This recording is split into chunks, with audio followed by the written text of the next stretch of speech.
So I finally finished my top 10 best movies of 2019 video and my best movies of the decade video, and you guys can go on my channel right now and check them out. And now we're getting into the good territory. We're finally at my top 10 most anticipated movies of 2020. There's a lot of really big movies coming out next year that look really good, and these are the ones that I'm most excited for. And just a heads up, I'm not excited for every single movie coming out next year. These are the ones that look the most interesting and the most appealing to me. So if you guys can't find Black Widow on my list, then this is why. And before we get into the top 10 list, I'm gonna start with the honorable mentions. These are the movies that I'm also excited for, but sadly, they did not make my list.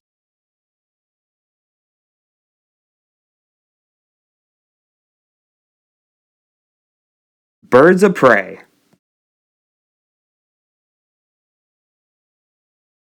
Free Guy.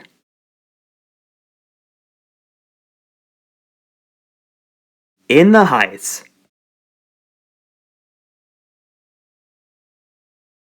Mank.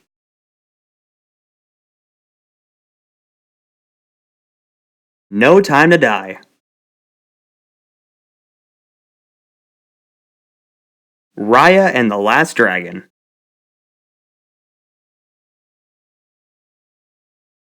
And Wonder Woman 1984. Now let's get into it. These are my top 10 most anticipated movies of 2020. And let's start the list with number 10. Ghostbusters Afterlife.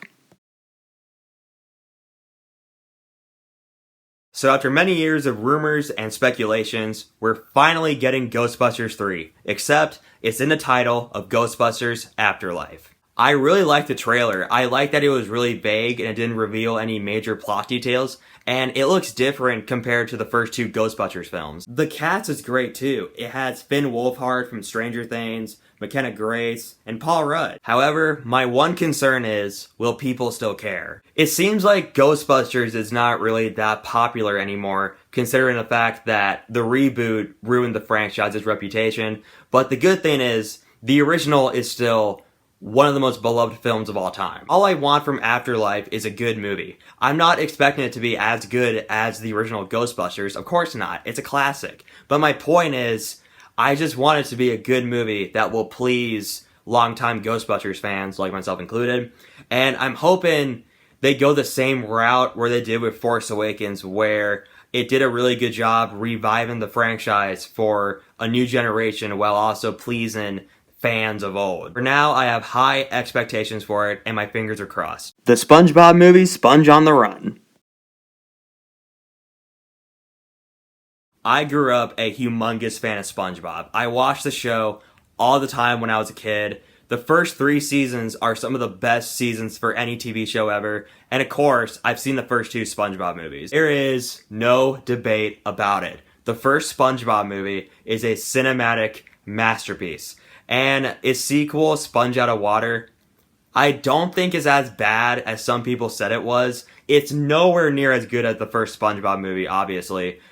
Like, the story is stupid and it's all over the place, but I didn't think it was that bad. When I first heard Paramount and Nickelodeon were making a third SpongeBob movie, I was like, okay, they might be milking this franchise out a little bit, but okay. And then the creator died, and I was like, Nickelodeon, it's time to stop. Just end it. And then I saw the trailer for Sponge on the Run, and I was like, okay, this might be pretty good. When they first confirmed it was going to be all computer animated, I was like, why? This wouldn't work for SpongeBob. Is 2D animation really dead? And then I saw the trailer, and I was like, this looks great. It gives me a Peanuts movie and Into the Spider-Verse vibe, where even though it is all computer animated, they made it look like it's in 2D, and it looks really good in my opinion. I have one major concern for it though, and that is the story. The whole point of the movie is that SpongeBob's pet snail Gary gets kidnapped, or snail-napped as they said in the trailer, and SpongeBob and Patrick go on this adventure to find him and rescue him.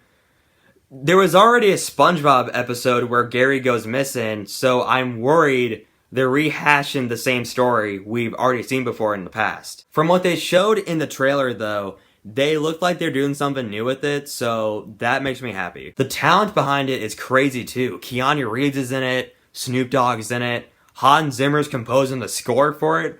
I never thought Hans Zimmer would ever compose the score for a SpongeBob movie, but here we are. Even though I grew up a huge fan of SpongeBob, I'm not expecting Sponge on the Run to be a cinematic masterpiece or anything. Like, I'm not expecting it to be like the next Godfather or the next Citizen Kane. But what I really want from it is a fun and entertaining SpongeBob movie that will please SpongeBob fans. Scoob.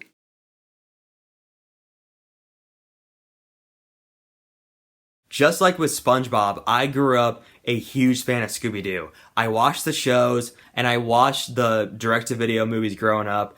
Zombie Island is the best one. There's no debate. And yes, I've seen the first live-action movie and its sequel, Monsters Unleashed, and I'm not a fan. Scoob really caught my attention, though, because it's the first animated Scooby-Doo movie to be on the big screen, and I'm really curious in seeing what they're going to do with it. Apparently, Warner Brothers is taking the Hanna-Barbera properties, and they're going to do like this Marvel Cinematic Universe with it, and they're going to start it with Scoob, and I can see this working. It's going to be weird, but I can kind of see it working just a little bit. I do have some concerns for Scoob, though. From what the trailer showed, they're going to do this origin story about how the Mystery Inc. gang met. I'm not against that, but I'm worried about it taking up like a majority of the movie. If it's like 5 to 10 minutes, I'd be completely fine with that though. I remember when the teaser dropped, a lot of people were complaining about the voices. For the most part, I'm fine with it. Zac Efron sounds fine as Fred, Amanda Seyfried sounds fine as Daphne, and Gina Rodriguez, she sounds fine as Velma, and Frank Welker is returning to voice Scooby-Doo. You really can't have anyone else voice Scooby-Doo except him. He is to Scooby-Doo what Jim Cummins is to Winnie the Pooh. And I'm going to jump back to my concerns for a second. When I said I was fine with the voices for the most part, there is one voice that concerns me, and that is Will Forte as Shaggy. I'll give him credit for what he's trying to do with it. He sounds like he's putting his best effort into it, and he does sound like he's having fun. But I remember when I watched the trailer, I was like, I don't know about this. He doesn't really sound like Shaggy to me that much. It sounded like a guy trying to be like Shaggy, like one of those really bad cosplays at like Comic-Con or something. And I kind of wish they would bring back Matthew Lillard to voice Shaggy, because say what you want about the live action movies, they're terrible. They're not good movies at all. But Matthew Lillard was easily the best part from them. He killed it as Shaggy. Heck, it was an Oscar-worthy performance if you ask me. But the movie does not come out till May, so I don't think it's fair to judge him now rather than just months prior to the movie's release. So who knows? He could be really good. And I'll, of course, give him the benefit of the doubt. So as a huge fan of Scooby-Doo, I'm really hyped for Scoob, and I hope it succeeds my expectations. Paul Thomas Anderson's 1970s high school movie. We really don't know that much about Paul Thomas Anderson's next film, but if Paul Thomas Anderson's name is on it, I am there day one. In terms of what I think of his filmography, I have not seen all of his movies yet, but the ones I've seen are There Will Be Blood, which is my favorite from his, and Punch Drunk Love with Adam Sandler. They're both excellent films, and I can't recommend them enough. Like I said, we don't know much about Paul Thomas Anderson's upcoming film, except the fact that it's a high school movie, and it's set in the 1970s. I'm curious in seeing who he will cast and what the main plot will be, but it's Paul Thomas Anderson, and I'm seeing it no matter what. Dune.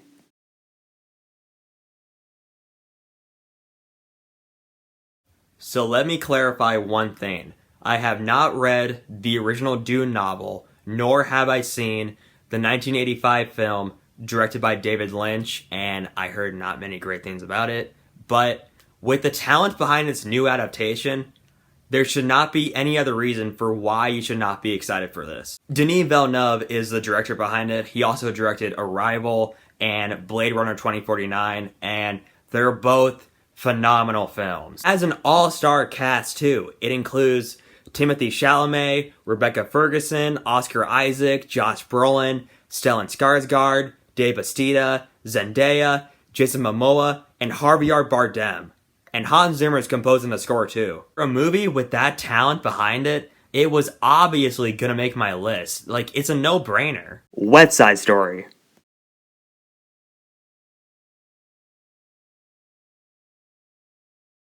West Side Story is one of my favorite musicals of all time. The original film from 1961 is a timeless classic. It's one of those perfect films that does not need a remake. And then I heard Steven Spielberg was going to direct a new version of it, and then I got excited. Spielberg is one of the best filmmakers of all time, and he's directed some of the best and most beloved movies of all time too. But of course, every director has a Kingdom of the Crystal Skull in their filmography. I'm curious in seeing what Spielberg will do with his new reinterpretation of West Side Story. I got kind of concerned at first because I was worried they were going to do like a shot-for-shot remake of the 1961 film, like what they did with Psycho. But then I read somewhere that it's going to mix elements of the Broadway show and the 1961 film together, so that makes me happy. The cast is great too. Ansel Elgort is playing Tony, and I think he's a great choice to play Tony because Ansel Elgort is one of my favorite actors working today.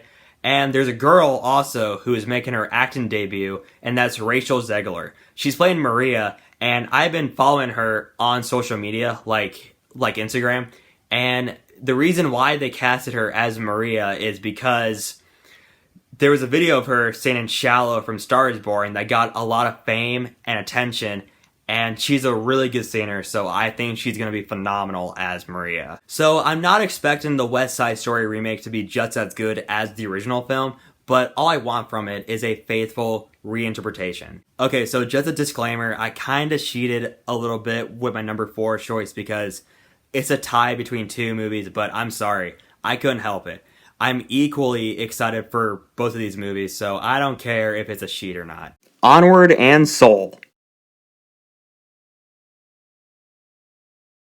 Yeah, technically this would be a top 11 list, and yeah, I am kind of cheating a little bit, but I'm sorry.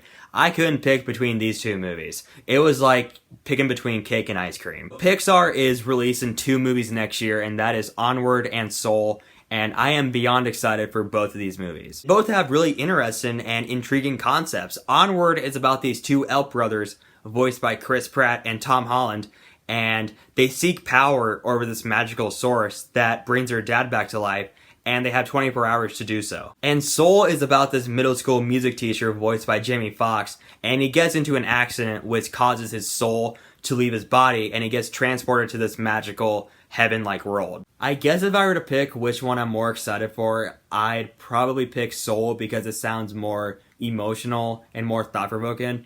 But the point is, Pixar's name is on both of these movies, and anything with Pixar's name on it, I'm seeing it no matter what. The French Dispatch. The French Dispatch is the new film from Wes Anderson, and just like what I said about Pixar, with Wes Anderson's name on it, I'm seeing it no matter what. We really don't know much about it, other than the fact that 1, it's a new Wes Anderson film, and 2, it's a love letter to journalists set in the 20th century. And just like with Wes Anderson's other films, it has a great cast.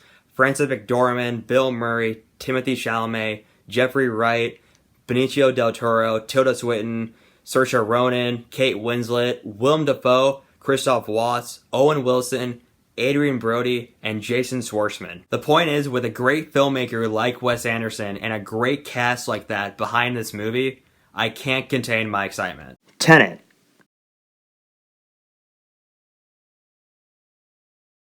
Christopher Nolan is one of my favorite filmmakers of all time, and with his new film, Tennant, coming out, I am there day one. The trailer for Tennant was spectacular. I remember seeing it in theaters when I went to go see Rise of Skywalker, and it looked glorious seeing it on the big screen. We really don't know much about it other than the fact that it's a movie that has both espionage and time travel in it, and it kind of reminds me of Inception a little bit. But it's a new film from Christopher Nolan. We should be celebrating that like it's Christmas. Alright guys, we finally made it. We finally made it to number 1. So what is it? What is my number 1 choice? What is the one movie coming out next year that I cannot contain my excitement over? Well, without further ado, my number 1 choice is Last Night in Soho. Some of you guys are probably thinking, wait, that's it? That's what you picked? In a year full of blockbuster movies, that's what you picked as your number 1 choice? Well, I'll explain why I picked Last Night in Soho as my most anticipated movie of next year. Last Night in Soho is the new film from director Edgar Wright, who has also directed tons of great movies in the past, like Shaun of the Dead, Hot Fuzz, Scott Pilgrim vs. the World, The World's End, and Baby Driver. Last Night in Soho is going to be different compared to his previous films because it's going to be his first horror film. It's a psychological horror movie. Recently, the horror genre has been really struggling. Sure, there's been some great ones like Hereditary and The Lighthouse, but a lot of the recent horror movies we've gotten recently have not been very good.